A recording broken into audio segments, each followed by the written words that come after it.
எபிசோட்டமினால உள்ள பிரச்சனைகள் இந்த வீடியோல பாருங்க. எபிசோட்டமினால உள்ள பிரச்சனைகள் 110 பேருக்காவது எபிசோட்டமினால உள்ள பிரச்சனைகள் வரும்.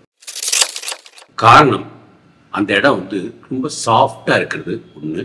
ரெண்டாவது அங்க இன்ஃபெக்ஷன் ரொம்ப ஈஸியா வந்துடும். மூணாவது நிறைய ஆன்டிபயோட்டிக்ஸ் ஆன்டிசெப்டிக்ஸ் இந்த மாதிரிலாம் கொடுக்கறதுனால. நாலாவது அங்க சுத்தி இருக்கிற மசில்ஸ் தசைகள் ரொம்ப ஸ்ட்ராங்கா இல்லாததுனால. ஸோ இந்த மாதிரி நிறைய சொல்லிக்கிட்டே போகணும். ஸோ எபிசியோட்டமி சேஃப் இல்லைன்னு எல்லாருக்கும் தெரியும்.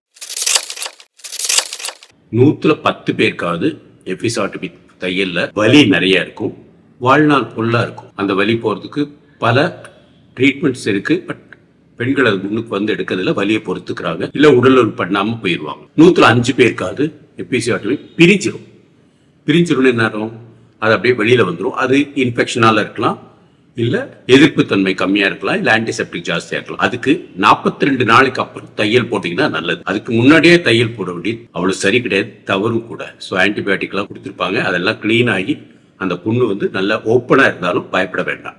103 பேருக்காவது அந்த எபிசியோட்டமி மற்ற இடத்துல எங்கேயாவது குத்திரும். அந்த வலி கொஞ்ச நாள் இருந்துகிட்டே இருக்கும். லட்சத்துல ஒருத்தருக்கு எபிசியோட்டை போடும்போது அந்த தையல் மோஷன் போற இடத்துல பக்கத்திலே இருக்குல்லையா லைட்டா போற வாய்ப்பு இருக்கும்.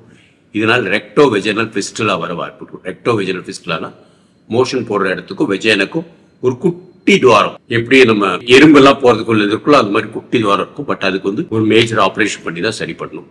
ஸோ இது எபிசியோட்டமியில் உள்ள பிரச்சனைகள். 17 நாள்லயே ஒரு சகோதரிக்கு என்ன பண்ணணும்னு கேட்டிருக்காங்க.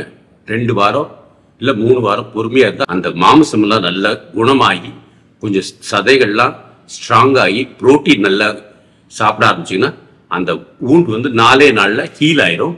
கிளீனா தியேட்டர்ல வச்சு நல்ல ஒரு சர்ஜரி பண்ணிட்டா எந்த பிரச்சனையும் இருக்காது. இதனால பின்னாடி இன்டர்கோர்ஸ் ப்ராப்ளம் வருமான்னு கேட்டிருக்காங்க. அது கரெக்டா கையாளனா வரதுக்கு வாய்ப்புகள் இருக்கும். ஸோ 42 நாளுக்கு அப்புறம் தூய்மையா தியேட்டர்ல வச்சு ஒரு ரீசூச்சரிங் சொல்லுவோம், போட்டுட்டு கிளீனா விட்டுட்டீங்கன்னு வச்சுக்கோங்க. 5 டேஸ்ல அது கிளீனா நல்ல குணமாயிரும். அதுக்கப்புறம் ஒரு 1 வீக் ஒரு 10 டேஸ்க்கு அப்புறம் நீங்க இன்டர்கோர்ஸ் வச்சுக்கலாம், எந்த ஒரு பிரச்சனையும் இருக்காது. ஸோ இதான் எபிசியோட்டமியோட காம்ப்ளிகேஷன்ஸ். இது தவிர மைனர் 1-2 விட்டு போயிருப்பேன்.